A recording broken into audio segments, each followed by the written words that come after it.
सबको जय यीशु क्रिस्त में प्यारे भाइयों और बहनों, बच्चों।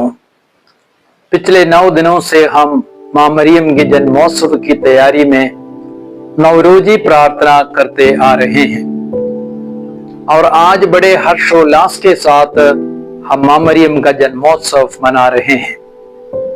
संत अल्फोंसुस लिगुरी ने कहा है कि मरियम मां के गर्भ से निष्पाप होने के कारण जन्म से ही महान संत थी। मरियम की आत्मा जिसे ईश्वर ने बनाया था सबसे सुंदर आत्मा थी। बालिका मरियम ईश्वर की नजरों में बहुत ही पवित्र थी, प्यारी थी एवं कृपा से परिपूर्ण थी। मरियम का जन्म सब ख्रिस्ती विश्वासियों के लिए एक बहुत ही महत्वपूर्ण घटना है।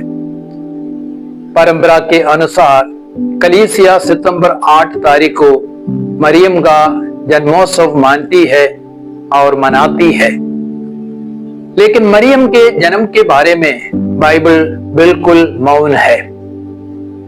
याकूब का सुसमाचार एवं मरिया वाल्तोरता की किताब पोएम ऑफ मैन गॉड मरियम के जन्म एवं बाल्यावस्था पर प्रकाश डालते हैं। धन्य एन कैथरीन एमरिक को भी मां मरियम के जन्म एवं बाल्यावस्था के बारे में दर्शन मिले हैं, लेकिन कलीसिया इन स्रोतों को आमतौर पर अंगीकार नहीं करती है। फिर भी इनमें बहुत सच्चाइयां छिपी हुई है। परंपरा के अनुसार योआकिम और अन्ना मरियम के माता पिता थे। विवाह के बाद दोनों काफी उम्र के हो चुके थे। वे निसंतान थे, इसलिए बहुत ही दुखी थे। एक दिन योआकिम अन्ना से बोले, ईश्वर सब कुछ कर सकते हैं जब हम उन्हें प्यार करते हैं और एक दूसरे को प्यार करते हैं, तब चमत्कार हो सकता है। क्यों नहीं हम यरूशलेम मंदिर जाएंगे और जैसे सामूएल की मां हन्ना मंदिर गई और लंबे समय तक उसने प्रार्थना की, वैसे ही हम प्रार्थना करेंगे। तब अन्ना बोली, हम प्रभु से वायदा करेंगे कि यदि प्रभु हमें एक संतान देंगे, वह संतान आजीवन उनकी होगी। दोनों मंदिर गए, दोनों ने प्रार्थना की। तब अन्ना को एक स्वर्गिक आवाज सुनाई पड़ी, तुमने जो मांगा है वह तुम्हें मिल गया है। तब अन्ना बोली, मैं एल्काना की नई अन्ना हूं। यदि लड़का होगा तो उसका नाम सामूएल रखा जाएगा, लेकिन यदि लड़की होगी उसका नाम मरियम रखा जाएगा। और मेरा मन कहता है वह लड़की ही होगी और वो कभी पाप नहीं करेगी, क्योंकि वह प्रभु के लिए समर्पित है। कलीसिया सिखाती है कि मरियम माता के गर्भ से निष्पाप थी।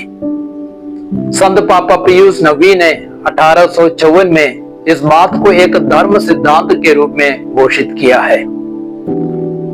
जब अन्ना गर्भवती थी, शांति से वह भरी थी। अन्ना ने 8 सितंबर को एक सुंदर बालिका को जन्म दिया।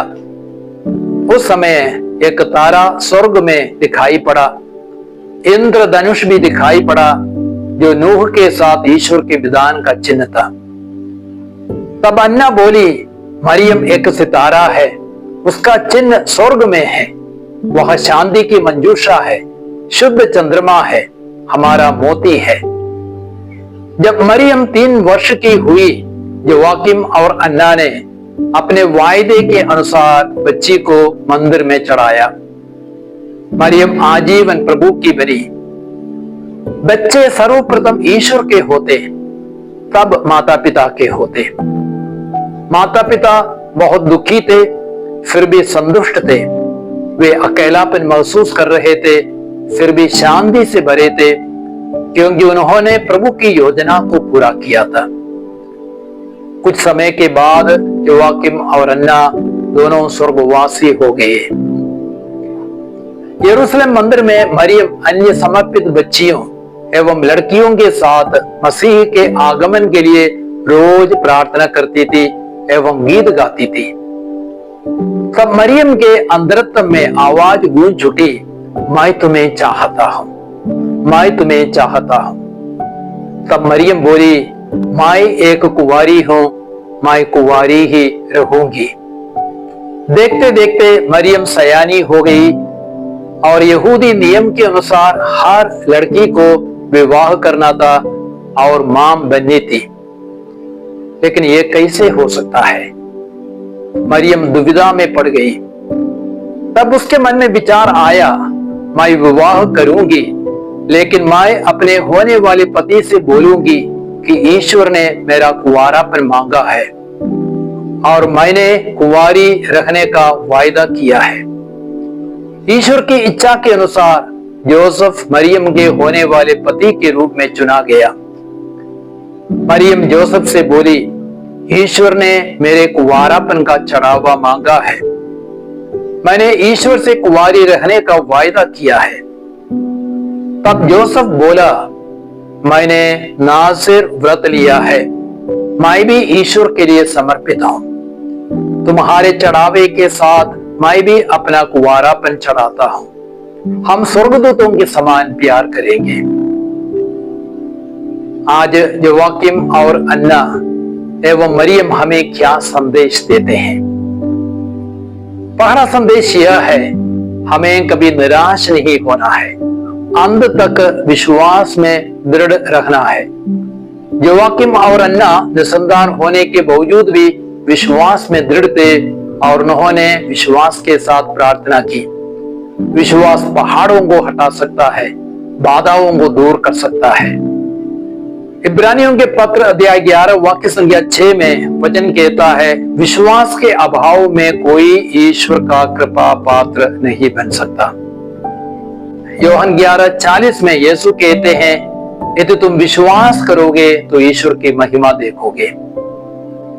दूसरी शिक्षा यह है, बच्चे सर्वप्रथम ईश्वर के होते हैं, माता पिता के नहीं। योआकिम और अन्ना ने वायदा किया था और उन्होंने प्रार्थना की, यदि आप हमें एक संतान देंगे तो उसे आजीवन प्रभु को अर्पित करेंगे। आज हम देखते हैं माता पिता अपने स्वार्थ, अपने निजी उद्देश्य की पूर्ति के लिए बच्चों को जन्म देते हैं और उनका पालन पोषण करते हैं। इसलिए आज बुलाहटों में भी भारी गिरावट आ गई है। हमें अपने बच्चों को प्रभु की सेवा के लिए अर्पण करना है। और तीसरी शिक्षा यह है, निष्कलंक एवं पवित्र जीवन जीना है। मरियम पूर्ण रूपेण पवित्र थी। हम उन्हें अपना आदर्श बनाए, पवित्रता को अपने जीवन का लक्ष्य बनाए। कल संत पापा लियो 14वीं ने 2 युवाओं को संत घोषित किया, अर्थात कार्लो अक्यूटिस और पियर जॉर्जियो फ्रासाती को। उपदेश ग्रंथ 12:1 में वचन कहता है, अपनी जवानी के दिनों में अपने सृष्टिकर्ता को याद रखो। जवानी में ही हमें पवित्रता की साधना करनी है। आइए हम मां मरियम की मध्यस्थता मांगे ताकि हम विश्वास में दृढ़ बन सके, बच्चों को प्रभु के लिए समर्पित कर सके और मां मरियम की तरह पवित्र जीवन जी सके। सबको जय यीशु और खुश पर्व।